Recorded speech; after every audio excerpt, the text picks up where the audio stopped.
বিৰল অভিলেখ গঢ়িবলৈ সাজু বিশিষ্ট খেলুৱৈ পলাশবাৰী অঞ্জলি দাস মাউণ্ট এভাৰেষ্ট আৰোহণৰ বাবে নিৰ্বাচিত হোৱা মহিলা পলাশবাৰী সমষ্টিৰ বৰিহাটৰ অঞ্জলি দাস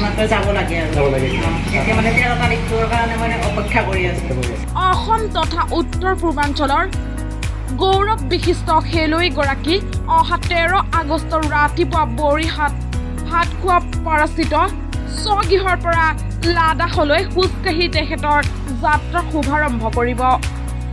তেখেতৰ এই যাত্ৰা প্ৰায় 3 মহীয়া হ'ব।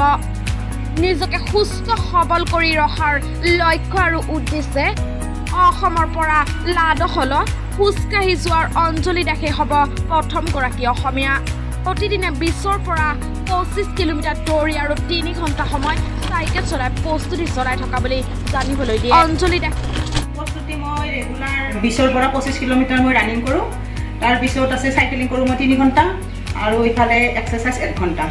এতিয়া মোৰ সম্পূৰ্ণ কমপ্লিট হৈছে।